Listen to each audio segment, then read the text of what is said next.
Hello friends, welcome to AH times. Friends, ఈరోజు మీ అందరికీ ఈ వీడియోలో ఇప్పుడే వచ్చినటువంటి ఒక ఫ్లాష్ ఇన్ఫర్మేషన్ అప్డేట్ గురించి చెప్పడానికే ఈ యొక్క వీడియోని అయితే చేయడం అయితే జరుగుతుందండి. సో ఆ ఫ్లాష్ ఇన్ఫర్మేషన్ అప్డేట్ ఏంటంటే, మన యొక్క ఏపీ రాష్ట్ర వ్యాప్తంగా డ్వాక్రా మహిళలు ఎవరైతే ఉన్నారో వీరందరికీ సంబంధించి ఏపీ ప్రభుత్వం ఈ ఒక్కటి కానుకగా అయితే ఇవ్వడం అయితే జరుగుతుందండి. అయితే ఈ ఒక్కటి కానుక ఏంటి, సో ఎప్పుడు ఇస్తారు ఏంటి, దానికి సంబంధించి ప్రభుత్వం డీటెయిల్డ్గా అయితే మనకు వివరాలు అయితే విడుదల చేశారు. అయితే ఈ వివరాల్లో ఏమేమి ఎప్పుడు ఇస్తారు, ఎవరికి ఇస్తారు, ఏమేమి ఇస్తారు పూర్తిగా మీకు ఎక్స్ప్లెయిన్ అయితే చేస్తాను. ఈ వీడియో నచ్చినట్లయితే లైక్ చేసుకొని తప్పనిసరిగా మర్చిపోకండి సబ్స్క్రైబ్ చేసుకోవడం. ఇక్కడ దీనికి సంబంధించి నోటిఫికేషన్ అయితే వచ్చింది. సో ఇక్కడ చూసుకున్నట్లయితే ఏపీలో వారందరికీ ఇవైతే పంపిణీ అయితే చేయబోతున్నారండి. సో ఇక్కడ మనం చూసుకున్నట్లయితే మహిళా సాధికారతకు సంక్షేమానికి ఆంధ్రప్రదేశ్ ప్రభుత్వం అయితే ప్రత్యేక చర్యలు అయితే తీసుకుంటున్నారు. ఇక్కడ మనకు స్వయం సహాయక మహిళలు అంటే డ్వాక్రా మహిళల్లో సంఘాల్లో ఎవరైతే డ్వాక్రా మహిళలు ఉన్నారో వీరందరికీ సంబంధించి మహిళలకు రుణాలు అందిస్తూ వస్తూ ఆర్థికంగా బలపడే చర్యలు అయితే తీసుకుంటుంది. అయితే డ్వాక్రా మహిళలకు ఏంటంటే శ్రీనిధి ఉన్నతి పథకం ద్వారా వీళ్ళకి ఏంటంటే బ్యాంక్ లింకేజీ రుణాలు అయితే ఇస్తున్నారండి ప్రభుత్వము.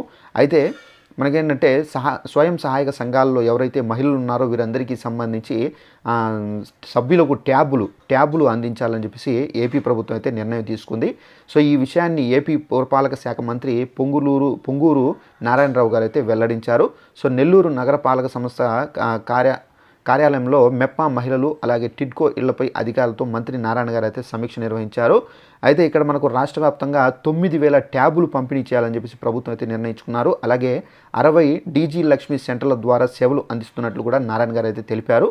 సో రాష్ట్ర వ్యాప్తంగా ఉన్నటువంటి 175 నియోజకవర్గాల్లో ఎంఎస్ఎంఈ పార్కులను మనకు ఏర్పాటు చేయాలని చెప్పేసి కూడా అయితే ప్రభుత్వం నిర్ణయించారు. సో నెల్లూరులో 1000 మంది మెప్మా మహిళలకు వ్యాపారవేత్తలుగా తీర్చిదిద్దాలని అన్నారు. సో ఈ విధంగా మనం చూసుకున్నట్లయితే ఏపీ ప్రభుత్వం డ్వాక్రా మహిళలకు సంబంధించి ట్యాబులు అనేవి పంపిణీ అయితే చేస్తున్నారండి. సో ఈ ట్యాబులు అనేవి ఉచితంగానే వారికి పంపిణీ చేస్తారు.